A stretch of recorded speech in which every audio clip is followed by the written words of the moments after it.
I have the most exciting job in the world as the accountant for Rock the World Amusement Park.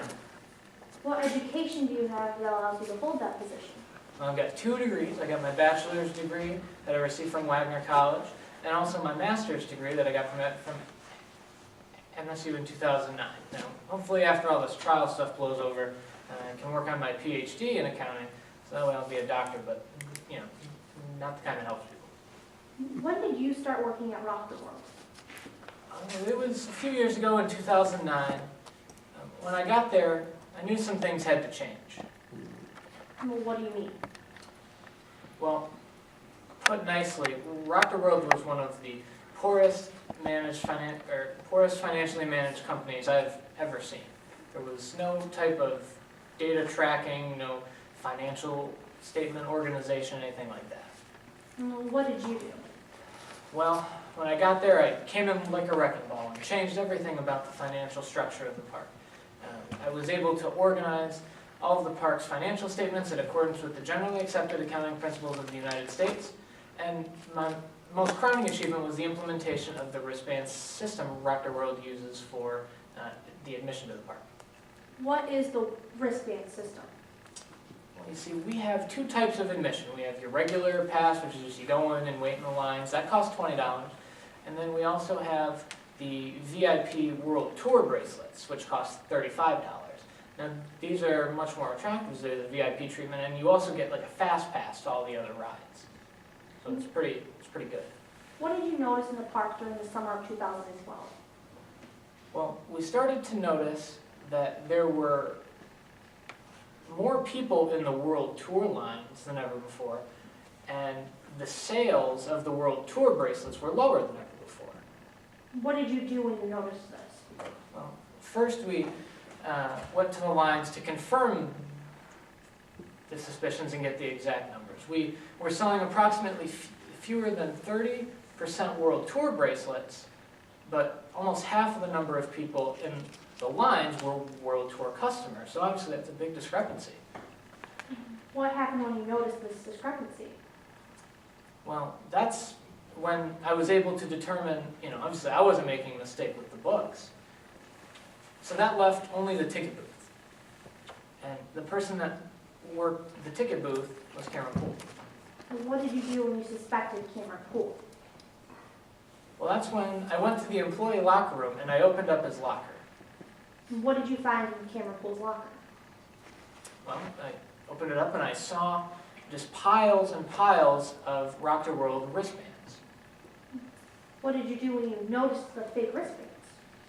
Well, that's when I went to the park owner, J.C. Longstreet, and told him what I found. Now, you said that there was money missing from the park in the summer of 2012. How were you able to determine this? Well, you see, it's fairly standard for us to use what's known as a linear regression to determine, based on the park attendance, what the sales volume should be for the World Tour bracelets. How did you do this? Well, this is a tool that comes provided in any basic accounting or Excel type tool. So all we had to do was input all the different variables and whatever we had, and I was able to determine after we ran the results of this test, and it was about $42,000. Now, I'd like to talk to you about August 30th of 2012. What happened on that day? Well, August 30th was the day that I was in the ticket booth. What happened when you arrived at the ticket booth that morning? Well, that's when Cameron Poole was fired. What happened after Cameron Poole was fired? Well, he sounded very upset, and he said, "You can't push me out like this, and it's not over yet." Then what happened? Then I took over the ticket booth and started working there for the rest of the day. How did the rest of the day go? It was rather unremarkable, about as exciting as working in a ticket booth at an amusement park could be, as you might imagine. That's up until about closing time. What happened at closing time? That was one of the scariest times of my life. What did you see around that time?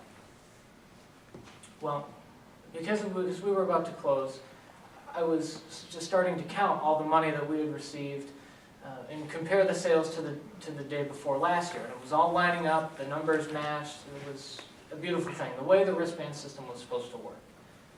But then I looked up, and I saw Cameron Poole just charging at me with this enraged look on his face.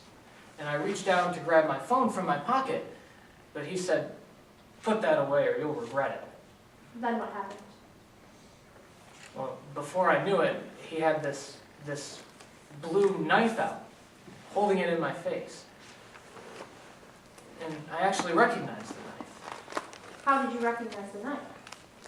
Well, it looked the same as the one I've seen the defendant playing with at work before. Now, what happened after after Cameron Poole threatened you with what looked like the defendant's knife? Well, he wanted all the money. So I did the only thing that I could do, and I just put the thousands of dollars that I had been just adding and bundling into this bag, and I just shoved it over to him, and he ran away towards a tunnel of terror.